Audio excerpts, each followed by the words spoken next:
Brian Kangatta is a partner at Anderson Tax Advisory, and Christopher Kirathe is a tax and law partner at Ernst & Young. Gentlemen, good morning and thank you for joining us. Good morning, Eric. Good morning, Eric. Good morning. Good morning. Tax partners, tax experts. So let's first of all get to understand just your organizations, the organizations that you come from, so that we can get into the conversation. Christopher, Ernst & Young, it's a global one. Tell us about it and the work that you do here. Thank you very much. So Ernst & Young is a traditional professional firm. Traditional professional firm. Yes. Yeah, so what do I mean? We have traditionally provided assurance services, which is basically audit, tax services as well, and then strategy and transactions, which means we support M&A deals, as well as a whole host of consulting services. Okay. So that's Ernst & Young in a nutshell. We are a global firm, as you said, in about over 150 countries in the world, with a whole large of population of staff and partners. So we are categorized into areas. So we fall under EMEA, which is Europe, Middle East, India, and Africa. Again, we are categorized into regions, and we fall under Africa region. Hey, okay. Thank you very much. Is Anderson global? Brian. Indeed. Yes. Indeed, Eric. Anderson is the former Arthur Anderson. We picked the Anderson flag in 2018 in Kenya. Anderson, the name was revived by former Arthur Anderson partners around about 2005, and the footprint has slowly been growing across the world. In Africa, we are currently in 47 countries, and this started off as a typical tax practice, but we are slowly opening up to other facets of professional practice, more so the legal side of things. So we are looking at ourselves as a tax and legal practice. We have quite a number of law firms in our practice under the Anderson flag. And so I am a partner in the Anderson Nairobi office, practicing tax advisory, tax consulting. Okay. Yes. When you talk about tax and tax advisory services, many people interact with tax from, at this point, budgets, and then the next thing, carry. So who is it that you advise? We don't restrict ourselves to advising specific individuals or specific sectors. We have done work with government. We have done work with private sector. We have done work with individuals or even family businesses. So we don't restrict ourselves, and because we believe that pie is out there, it can be split as much as possible, and we can even render our services not only to private sector but even to government themselves, as we try to arrive at a situation that is more palatable to the common mwananchi. Okay. Again, when we hear tax, you think about what you have to pay if you're running a business every now and then, or then what the government is going to chuck off your payslip if you work, or the little things that you have to do if you're a trader, right? Are we looking at a broader than definition of an area through which the tax that you practice with then covers, then segueing into how this now budget talk that we are going into, whereby unfortunately, for a lot of people who see it, it would be assumed that the CS is going to be looking for money from the taxes that we do or do not pay. Yeah, well, like Brian has said, we of course, tax is one of the policy tools that our government uses to finance public goods, which means our common roads, like the expressway here, we wouldn't have it if we didn't pay taxes. Okay. So, and as a policy tool, as a fiscal policy tool, therefore, it behoves all of us then to contribute to that. Does that make sense? It does. Yeah. So what we do, of course, is to advise taxpayers, and taxpayers are broad, which means your households, persons, yourselves, corporates, businesses of any legal form. We also support governments in rationalizing tax policies, as well as training them on any developments in the world. Yeah. Chris, are we overtaxed in this country, or are we undertaxed? As experts, we talk about this all the time. We are an overtaxed society. Are we or are we not? That's a very good question, and perhaps how do we answer that question? If we could only compare ourselves with other countries, I'll take a regional comparison quickly, and then we would compare with, say, some of the leading countries, say in Africa. When you look at corporate income tax, that's tax paid by corporates, we are at 30%. We compare, with the region. I think the region, everyone is at 30%. Regionally, when I say region, say Africa region, South Africa is at 28%. Nigeria is at 30%. Thereabouts, yes. Thereabout. So we compare. Okay. Yeah, when you talk about, because in the dichotomy of taxes, we have taxes on income and taxes on consumption. Or tax on goods and services. So when you look at tax on goods and services, your VAT, excise, in the region, we are our VAT rate is 16%.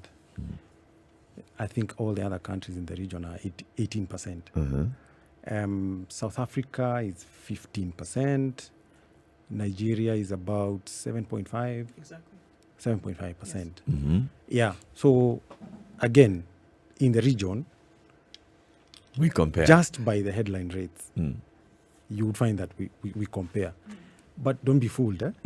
I think that the range of goods that are taxed is where the issue is. Okay. Yeah. So Explain while the rate that. might be lower, you're taxed for whole more things. Yeah.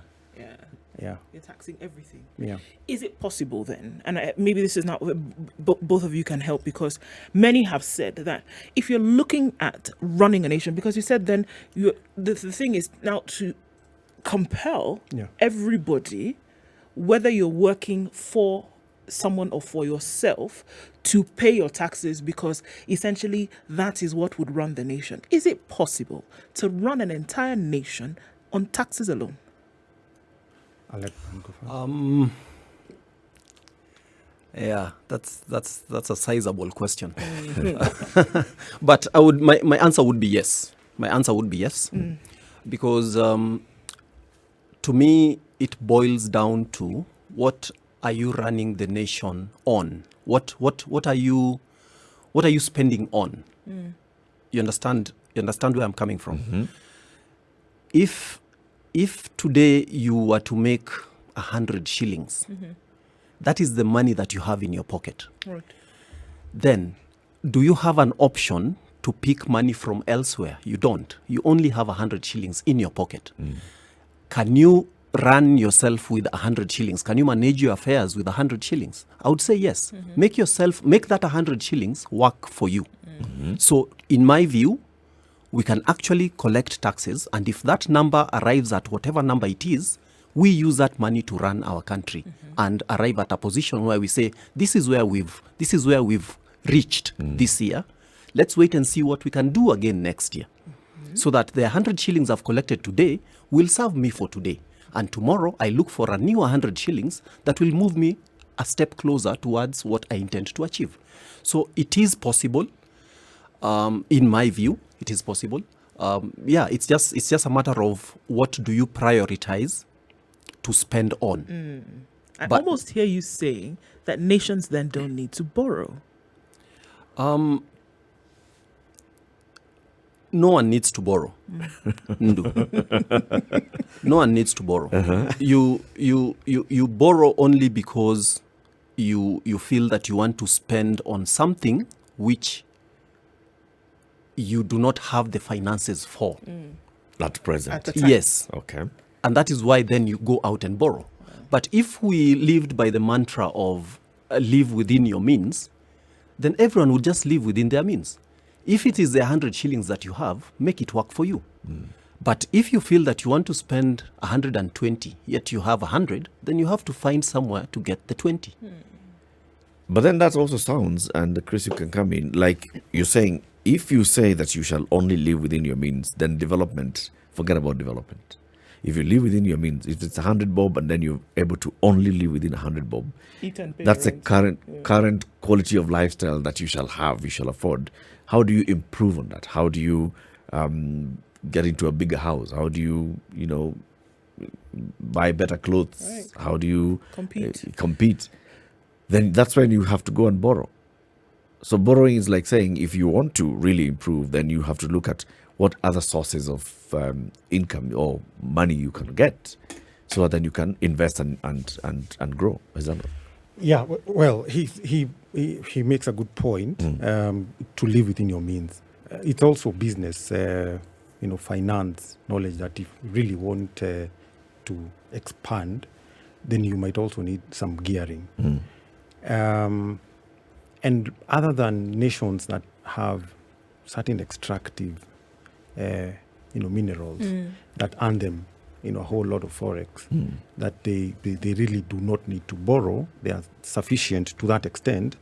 You would find most nations then need to borrow to develop and then repay. Okay. But they are fundamental assumptions that, what you're making, you're not spending all of it. So that you're left with nothing to repay. Does that make sense? Yeah. Yes. So even from a personal, level, if you take a loan, you must be able to service that loan. Otherwise, if you spend all your income, how will you repay the loan? Okay. Yeah. You ask a question. I mean, that question that you've just then posed at the end of that seems to be the situation in which country is right now. So there's a 3.3 trillion, I beg your pardon, budget that's going to be presented today. And from previous budgets having been read, we already know whether it was the finance minister at the time or the CS at this time, says that the bulk of this budget will be realized through taxes, right? And then there's some borrowing that will take place, whether at the domestic or external level. And then, here and there, other things that may come in with donor support, etc., etc. In the last few years, we've seen the debt burden rise significantly in the country. Would you then, and it seems that thereafter there have been other new tax measures that have been brought about, and it would be clear to the eye that it is to make the budget that these new tax measures have been put in place. Is that I don't want to use the word right, but I'm going to use it. Is that a right way to go, to now try and be more creative in the collection of tax in order to realize your budget as a nation? Can I go first? Yeah, so that I don't know whether it's unfortunate, but the reality is we start with the expenditure. Yeah. So we want to spend 3.3 trillion. We don't have money. We work backwards. So where are we going to get money from? You see? Yeah. Then we realize, we're only able to raise, say, 2.1 From trillion. tax. Yeah. So, and from taxes is about 1.7, 1.8 trillion. Yes. So this is what we're able to get. But we still want to spend 3.3. I hope you get the dilemma. the here dilemma is or the 3.3 seems to be cast in stone. Yeah. Everything else is a variable. Yes. is a So variable. everything else is a variable. We have to spend 3.3 trillion. Part of that 3.3 is an ever-rising recurrent expenditure. Yeah.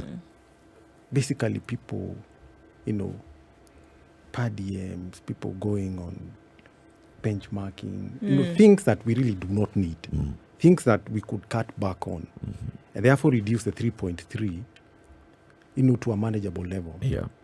So that we only focus only on the most critical, of course, because we need social, protection. Again, we also need to develop we are among League of Nations and we are competing. So we certainly need to, put our country, at a competitive advantage. So once we reduce that, you will find that we will reduce the gap or the deficit to a manageable level. And then once we get that loan, we apply it, value for money, not a whole lot of wastage, such that, we're able to achieve the most with the least. It's basically how we apply everything that Exactly. Why do we have to start on that? We must spend 3.3 trillion shillings, Brian. That's a question I've asked myself a number of times, Eric, and I sincerely wish, as Chris says, that we would interrogate that number. Why do we have to start with 3.3? I suppose someone in government, in treasury, sits down and says, this is what we think we should be spending on in order for us to be at a position where, as a country, we can pride ourselves of calling ourselves Kenyans. So then that number comes up. It is 3.3. And we then start looking around. Where can we collect as much as we can? As Ndu said, then that forces someone to say, can we collect a bit more from the taxpayer? Can we collect a bit more from our donor community? Can we collect a bit more from wherever, ministries, parastatals, anywhere we can find as much money as we can. And then once all that is settled, then let's look at who it is who is willing to lend us some money for us to be able to finance our needs. Why we start with 3.3, Eric, I sincerely do not have a response. As Chris has said, I think we should interrogate that number and bring it down as much as possible. Since 2019, they've been telling us austerity measures, but we don't then get an opportunity to audit them and say, did we actually achieve the austerity measures that we intended to achieve? We said that we wanted to carry out a zero-based budget so that we reduce our expenditure as much as possible.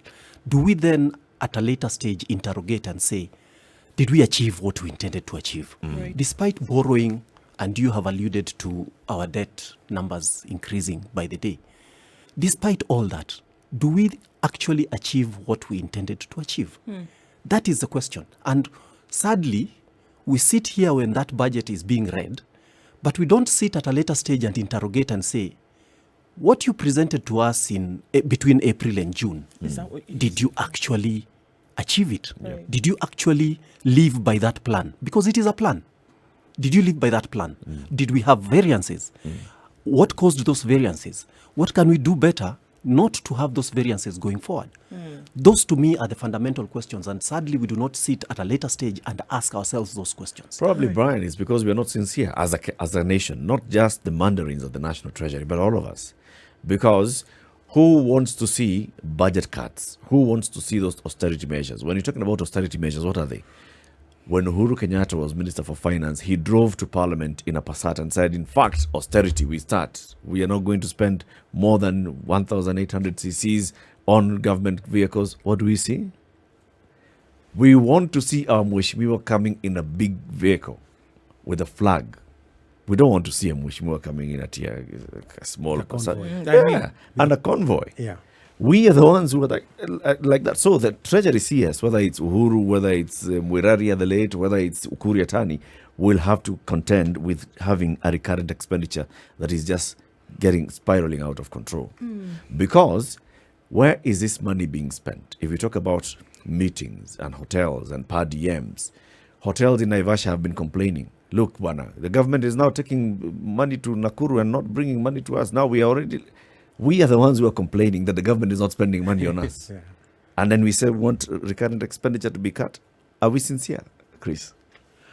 Yeah, well, it's a good question. It's a very, very good question. I think based on what you've basically said, I think we are not. And we are also not vigilant in, like you're saying, interrogating and, analyzing the expenditure. We really are, we all want to work with the government. So we want the government to spend on us, spend with us. Then later on, we question the same government for all the expenditure, perhaps. Reserve it. Okay, so now we're talking about recurrent expenditure, which again eats into the bulk of the budget on an annual basis, right? It is the biggest spender, as it would be. 2.2 trillion shillings in this budget. Right. Recurrent expenditure. So you think these are things that must happen, right? You've got to pay rent. You have to keep the lights on. You have to keep people happy. Pay them the salary on a monthly. Maybe buy some mandazis and put some flowers in the office. That kind of thing, right?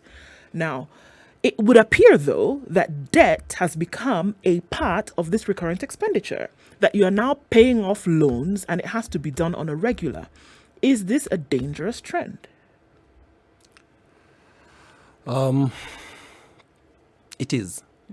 It is. Like I started off, I strongly believe that we should live within our means. The debt is spiraling. It basically means that we are not repaying as much as we are borrowing. You keep on borrowing. You today borrow 100, but you only repay 30. You repay 40. Then that number will keep on increasing. It's not a sustainable model. It is not.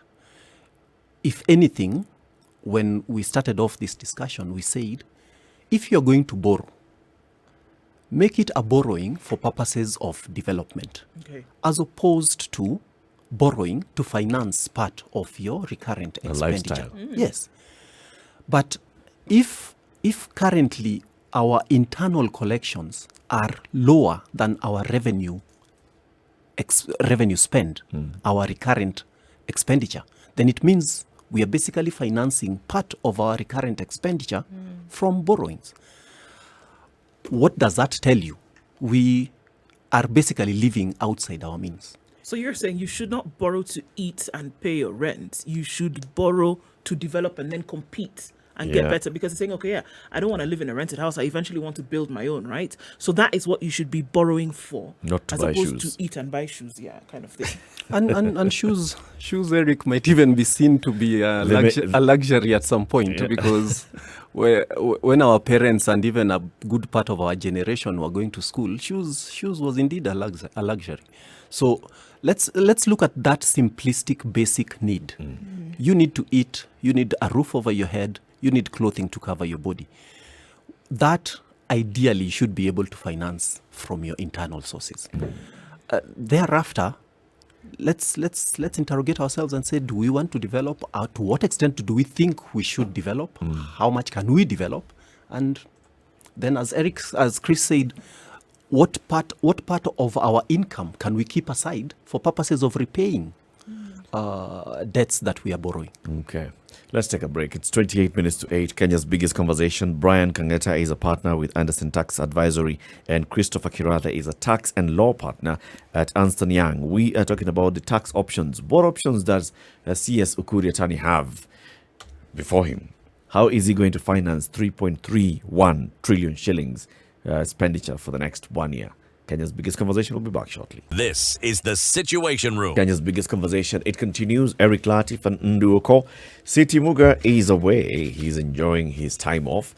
Our guests this morning are two. We've got Christopher Kirathe from Ernst & Young, and we've got Brian Kangatta from Anderson Tax Consultants. And now we're looking at the 2022-2023 budget. Total budget, 3.32 trillion shillings. The current expenditure expected to be 2.2 trillion. Interest payments, 688 billion. Wages, 561 billion. Pensions, 150 billion. Counties are going to get 407 billion shillings. Development goes to 712 billion. External borrowing, 570. Domestic borrowing, 276. And revenue collections are 2.43 trillion shillings. So revenue collections here, Chris, what does it mean? It's tax plus what else? Appropriations in aid. Yeah, what are those? Those will be the charges that ministerials or ministries, charge. So like when we pay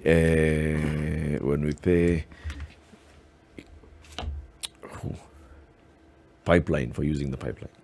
Yeah, Okay. yeah. The money that pipeline makes. Money. Yeah, most ministries and parastatals would have some little charges that they charge here and there that not necessarily tax, like when you Cabs. Yeah, Okay. yeah. All that. So all that plus tax, 2.4 trillion. And you are financing a budget of 3.3 trillion. Yes. And like you said, Brian, your budgeting 101 is you start with what your income is, and then you budget around that and see, so can this finance my lifestyle? But in government, like we've seen, not just with this particular CS, we start with, so what are our needs? We have to pay for this house. We need to take our children to school. And the school they're going to is this. We need to do this and the other. We need to develop. We need to pay our salaries. We have pension. We have this. We have the other. So it all comes down to 3.3 trillion shillings. Now, what do we do? Yeah, Eric, as I said earlier, when I was studying to become an accountant, one of the subjects we learned was budgeting, and budgeting basically started off with a top number, which is a revenue number, as opposed to an expenditure number. So my belief is we can throw out this budgeting approach, just throw it out of the window, and start afresh. Why don't we start by looking at what we expect to make? If KRA collected taxes last year or last financial year of 1.7 trillion, let's challenge them a bit more and say, guys, give us maybe 1.8 trillion, okay, in an inflationary adjustment. Then look at appropriations in aid. Chris has spoken about that. How much of that is coming in? Yeah. Then do we have any investments as a country? The expressway might be getting us some money as well. I don't know. We still need to repay part of that before we start counting it as revenue. But arrive at a revenue number. Then look at what are our primary needs. And that's now going back to answer your question, Ndu, that indeed, if everything worked the way it should work, we should be able to run a country purely based on our revenue. If everyone borrows, then who are we borrowing from? Ask ourselves. If everyone is borrowing, then who are we eventually borrowing from? Is someone? Brian, you're an austerity guy, Brian. Is there someone? Is there someone who's borrowing in order to lend to us? And if that person is borrowing in order to lend to us, they're making money off us. They're making money off us. And who is this eventual? Let's call him the ultimate lender. Who is this ultimate lender? With an infinite resource. Exactly. Right.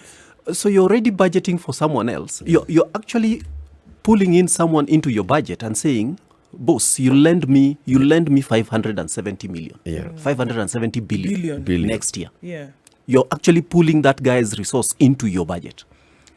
I mean, look, if we can be prescriptive then, I mean, just from what we've seen in terms of trends, what you know to be proper practice when it comes to these things, what can we say should be, what would you suggest? When this budget process took place months ago, because, I mean, we keep saying that he's announcing the budget today, but it was not a midnight oil burning kind of thing that they did last night. It was months of preparation. In that room, in those rooms, when they were preparing, what would have been the suggestion?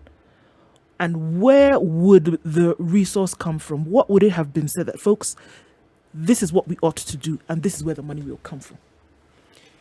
It gets more interesting because over and above already having a fixed expenditure, we budgeting really is about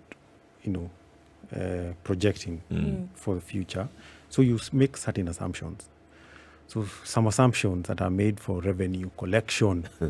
So we are we are widening the tax base. Yes. We've recruited this number of taxpayers. Then you interrogate that and you realize these are actually students who have been made to get pins because of something, of a service. Old people, nowadays, even to open an account, you must have a PIN number. Then you count that as widening and your you say tax that this base, is a potential and taxpayer. you use that to forecast revenue. Is that what happens? That used to happen. And it used to be made So they just look at the flowery. number of PIN numbers that have been registered by KRA and they say those PIN numbers are... Until we started interrogating and hey, hang on. No. Most of these will be non-filers or even nil filers. So you there is no income that's going to come from that. The other thing that is you will hear quite often is, we are targeting the informal sector, as part of also widening the tax base. Yeah. And we have certain, tax, measures, the presumptive taxes, assuming these people pay this much. Then we will get this. Then they pay tax in advance. Yeah. Turnover taxes. And of course, the assumption is that these people are under-taxed or they underpay tax. But you realize and you also overestimate the income they make. So you are overestimating a Kibanda person makes this much. So they should pay this much. But you realize they paid a whole lot of licenses for that. Already. Yeah. And licenses themselves are taxes. So you realize you have all this forecast of we shall widen the tax base and there's nothing. But why does this happen? And I keep asking this. We know for sure that the people who work at the National Treasury are people who have extensive experience. They are well learned. They know issues of tax far better than many of us do. They're people like yourselves. Why would they sit and do all those things that you're saying? Why would they just look at collection of PIN numbers and say, these are potential taxpayers? We are widening the tax base, and they go and miscalculate how much they should be getting. Why would they do all these things? Well, it's a very, very good question. And we ask ourselves the same thing. That your contemporaries. I mean, these are people you guys meet with them on socials. We actually do have a lot of discussions with them, as Brian would tell you. Yeah. And we give we represent taxpayers. So we actually say this is the reality. Yeah. But sometimes that reality is not taken on board, unfortunately. Why? Because we need to hit 2.3 trillion. So it's a political... I'm there'd be professionals there, but the overall thinking or the overall direction is a political direction. Yeah, and remember also we used to have, tax again is policy, it's economic policy. Yeah. And when you also have tax administrators setting the policy, you start going off tangent. Okay. Because the idea now becomes more of collection as opposed to tax as a policy for growth and development. Okay. Yeah. That's very interesting that you say that, because it seems that along the line then you've forgotten what these taxes are supposed to really, really be for. What would you, Brian, suggest that money be spent on? We can almost guess, eyes closed, stick a finger in the wind, what the CS will say. The Big Four agenda, we know that's going to be on the budget. We know that defense will get a sizable chunk. We know education will get a sizable chunk. Health, maybe not as much as it ought to get. We know that development projects also we put on there. And the election will also be put on that budget. What would you spend money on going into the year with all factors remaining constant as they are? And with all the trends that we see, what would you say money should be spent on in this fiscal year coming? Listen, we've spoken of the technocrats sitting in Treasury and the process of arriving at this budget. It's not an overnight thing. This is something that takes time, and it's well thought out. We ask ourselves why they're doing what they're doing, Eric. My response would be, you find yourselves caught between a rock and a hard place, because there's this number that we need to achieve, and when you look at your options, you start thinking, what can I play around with in order to present a palatable picture to the nation? So that then forces you to sit down, crunch numbers, come up with something which you think is actually workable. Ndu, to your question, what would I spend money on? I think it's there. It's actually out there. We can't change those facets where we expect to spend that money on. Education is key. We say, for example, that we need a well-educated populace. We need a well-educated voter community for us to be able to vote in the expected leaders who will guide our nation to wherever. Education is key. National defense is key.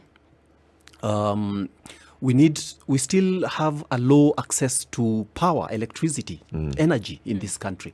So you'll need to allocate some money to that direction as well. We are heading towards a digital space. We are actually there. We are not heading there. We are actually there. So you still need to allocate some money towards the digital space, the ICTs of this world. We cannot shy away from development as well. So listen, the facets are there. What we need to spend on is known. The question is, can we play around with those numbers? When someone tells you we are going to spend 500 plus billion on education is key. But is there a number sitting somewhere, probably in ICT, that we can pull and say, no, we actually need to increase this number on education? I don't think you mentioned elections. I don't think anyone will mention elections. I don't expect anyone to say that we are going to spend money on elections. That number will just be hidden somewhere. But it will be spent. But it will be spent. Are there things that we can pull money from and say that our priority areas are power, education, ICT, and probably some developmental projects? Now, pull money from some of these recurrent areas and actually push it here. Or just kill the recurrent expenditure and say, let's stick with what we are doing and aim for better days. My view has always been that we should not aim to do 6-7 things at the same time. If we can prioritize and say that we only aim to achieve 2 things every year, let's sort out our health sector. Let's sort out education. It will not be sorted out 100%, but next year you'll have a lower allocation to education because you did the primary necessities in that education sector. So that now you're only just paying salaries for teachers and so on and so forth. But if we just target 2 or 3 things in a year, we can reduce our expenditure. And by reducing our expenditure, we reduce our deficit. Reducing our deficit means that we reduce our debt burden. So my view would be, listen, we sit here as advisors, not just to private sector, but even to government. And sometimes I feel like they've run out of options. And it might then be necessary to call in a few heads and add the heads to that table so that we arrive at something that is... Yes, so that even when I sit here, you can ask me and ask me a genuine question. Brian, when you were in that room, what exactly did you guys... What were you discussing? Exactly. Okay. Yeah. If I may, Yes. Eric. Yeah, so if I could add to what Brian has said, we have Vision 2030. We set that for ourselves. And we are getting onto the 4th medium term. Yeah. So we said we will achieve certain things at certain points, and depending on where one is, we could all judge what has happened. Yeah. But one thing for sure is we've been big on infrastructure, and we've tried on other things, education as well. Upskilling, I would say, health as well. Yeah. And then the one thing, in my view, that has really been forgotten is really agriculture. And that's a primary, sector. Yeah? Yep. If you look at the budget statements for the last, I think from 2013, they have one statement that keeps recurring. We prolonged drought, delayed long rains, poor weather. Yeah. We change the wording so that it doesn't look like we're saying like the same thing. like we're saying the same last thing. time. But the message is very, very clear. We are hopelessly dependent on rain. Yeah. And Agriculture, we say, is the backbone of this country. And employees a lot, because whoever is not in formal employment Is in agriculture. and they are not in the service, locally whatever, sector they are service. actually in agriculture. Yep. So we are talking of a whole population that we are really not focusing on. By not focusing on that, we affect other sectors that depend on agriculture, agro-processing. So that's manufacturing, service industry, hospitality, hotels and all the mama mbogas that say, we have resorted to importing. What should we do if we were to spend on agriculture? Where would the money go? Look, we because we are a country that likes to benchmark, we know that Middle East is really turning deserts into Oasis. oases. We have a whole vast land. We have government land that should be leased to people who want to farm. Going to commercial farming.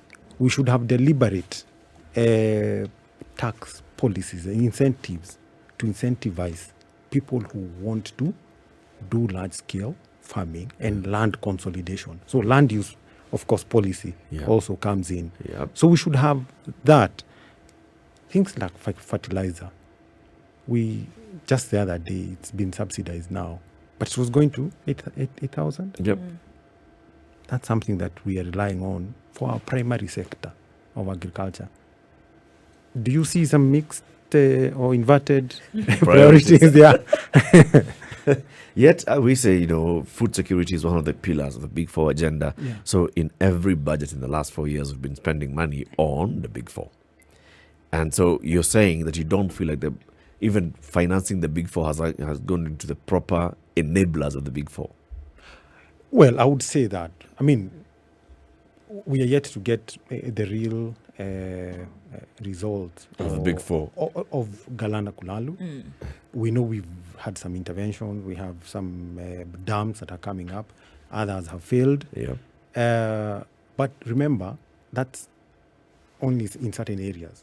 What about the whole large tracts of land lying idle? What are we doing to incentivize people to do large-scale farming like we do here? Because we have the land. You see, we have the land. We have for people to mechanize. And it's arable land. Yeah. As we conclude the conversation, a couple of things. We obviously are going to see some widening of the tax bracket, some new taxes maybe being introduced, or some more people being brought into that tax bracket. Where should we expect the heat as a Kenyan? We're wearing gloves. I mean, we're wearing helmets. We're wearing shin guards and all. Where should we expect a big hit? Well, just doing a situation analysis. Yep. It's an election year, number one. So, and I think maybe the outgoing regime has a stake in seeing In the incoming. So probably they may not want to mess, and by mess is increased taxes, Okay. at least those that touch on the common man. So globally, there has been a move from direct to indirect taxes, because indirect taxes on consumption, you catch a wider, Base of people. But here you cannot touch that because you'd be taxing. You can't touch unga. You can't touch unga. But we've seen excise being used. Traditionally, excise is a sin tax on luxurious items and things. But in Kenya, we, other than just the basics, Everything has we become want a to sin. tax. Yes, we want to tax everything. So we could see that as well. Of course, there has been an effort to use data to catch tax cheats. Yeah. And I mean, there is a law that allows Kirathe to snoop and get third-party information. Who knows what could go to M-Pesa? There's a lot of cash That is floating business around. floating around. Where? So so we would expect that. obviously, there is a move to tax the high net worth, and there is capital gains could also. I mean, we have a low. The rich are going to be taxed more. Get it. Get it, Chris. Oh, get it. Anyway, Chris, thank you guys for coming this morning. 1 hour is a short time, but we've had some good, at least, conversation into understanding the thinking behind our taxes. Chris Kirathe is a tax and law partner at Ernst & Young, and Brian Kangatta is a partner at Anderson Tax Advisory. Thank you, gentlemen, for coming. Let's all watch what Ukuri Tanu will be saying. Of course, we'll be reaching out to you and asking you, so where are those hidden taxes? In fact, that's the assignment that we give you as you live here. Please go and just note for us the hidden taxes. And then when we call you, you'll tell us, This is where it is. this is where it is. Asanteni sana.